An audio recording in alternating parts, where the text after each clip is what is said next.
हमारा ये कहना है कि आरोप आप सिर्फ इसलिए लगा रहे हैं ना क्योंकि आप विपक्ष में हैं। वही आप पक्ष में थे तो सब कुछ नीतीश जी का बेहतर लगता था। नीतीश कुमार जिंदाबाद कहते थे, नीतीश जी को विकास पुरुष कहते थे, सुशासन बाबू कहते थे। लेकिन आप विपक्ष में तो आरोप लगा रहे हैं, लेकिन आरोप की पोल तब खुल जाती है जब आपके अलग अलग प्रदेश में जहां आपकी सरकार है वहां इस तरह के व्यक्ति जो सजा याफ्ता हैं, आरोपित हैं, सजा हो चुकी है, तमाम लोग मंत्री बन के वहाँ कार्य कर ही रहे हैं।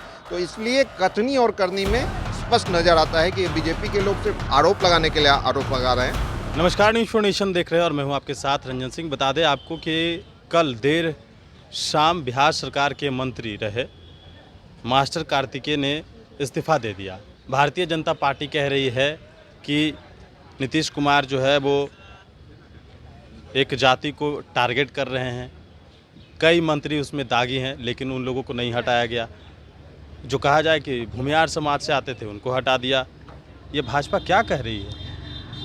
भाजपा ये कह रही है तो भाजपा को ये भी जवाब देना चाहिए कि अलग अलग प्रदेश में जहां उनकी सरकार बनी हुई है वहां के मंत्री, अगर मैं पास के ही बगल के राज्य की बात करूं तो यूपी में ही उनके मंत्री हैं राकेश सचान, जो कि उनको वो कन्विक्टेड हैं लेकिन वो मंत्री के रूप में काम कर रहे हैं। तो पहले तो इस तरह के सवाल उठाने से पहले उन्हें अपना कुनबा ठीक करना होगा अगर ये सवाल उठाना चाहते हैं। दूसरी बात, जहाँ तक एक पर्टिकुलर विषय को लेकर के आप बात कह रहे हैं तो कोर्ट के संज्ञान में तमाम चीज़ें हैं। क्या फैसला आता है नहीं आता है ये कोर्ट तय करेगी, उस पर ना हम ना आप कोई भी टिप्पणी कर सकते हैं। बाकी कार्तिकेय जी ने स्वेच्छा से खुद इस्तीफा दिया है। और जहाँ तक नीतीश जी की बात है तो वो अपने धारा में शुरू से जिस तरह से 17 साल से वो काम कर रहे हैं उसी प्रकार वो करते रहते हैं। और मंत्री बनाना ना बनाना ये किसी भी मुख्यमंत्री का अधिकार क्षेत्र है, उस पर कोई सवाल उठाना मुझे लगता है कहीं से भी सही नहीं। भाजपा ने कई मंत्रियों के नाम गिनवाए हैं, सुरेंद्र यादव, सुधाकर सिंह, जिन पर चावल के घोटाले हैं और नीतीश कुमार ने ही FIR किया था, इस तरह की बातें भाजपा कह रही है। उन लोगों को क्यों नहीं हटाया? आखिरकार मास्टर कार्तिकेय को ऊपर प्रेशर बनाया गया। हमने भी तो यही बोला ना, यूपी के एक मंत्री का नाम लिया, कर्नाटक में आनंद सिंह हैं, उनका आज ही आपके ही चैनल पे खबर छपी है। इस तरह का अगर मैं भी नाम जोड़ने लगूं तो इतने सारे मंत्रीगण हैं जिन पे आरोप तय हैं, सजा भी हो चुकी है, लेकिन फिर भी वो मंत्री हैं। हमारा ये कहना है कि आरोप आप सिर्फ इसलिए लगा रहे हैं ना क्योंकि आप विपक्ष में हैं। वही आप पक्ष में थे तो सब कुछ नीतीश जी का बेहतर लगता था। नीतीश कुमार जिंदाबाद कहते थे, नीतीश जी को विकास पुरुष कहते थे, सुशासन बाबू कहते थे।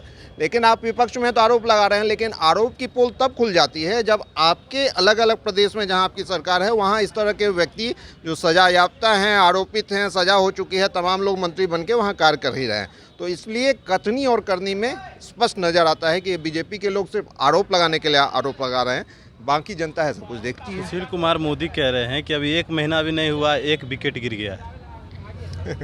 क्रिकेट खेलते रहिए, हम लोग मैच को इनिंग बाय इनिंग जीतेंगे। 23 भी जीतेंगे, 24 भी जीतेंगे, 25 भी जीतेंगे। जब जब जो होगा, बाय इलेक्शन हो, मेन इलेक्शन हो, जीतते आएंगे। बाकी आप इसे 1 विकेट समझिए या 5 विकेट समझिए, हमने क्या कहा कि जिस व्यक्ति को विकेट के रूप में प्रस्तुत किया जा रहा है उन्होंने स्वेच्छा से इस्तीफा दिया है, इसलिए इस पर इस तरह की टिप्पणी करना बेकार है। चलिए, बिल्कुल देखिए, JDU के प्रवक्ता थे हमारे साथ, इन्होंने तमाम सवालों के जवाब दिए हैं। भारतीय जनता पार्टी जिस प्रकार से आरोप लगा रही है तो वो अगर आरोप पहले अपने अंदर झांक ले। कई राज्यों में जहां भाजपा की सरकार है वहां पर कई दागी मंत्री बने हुए हैं। इसको लेकर JDU कह रही है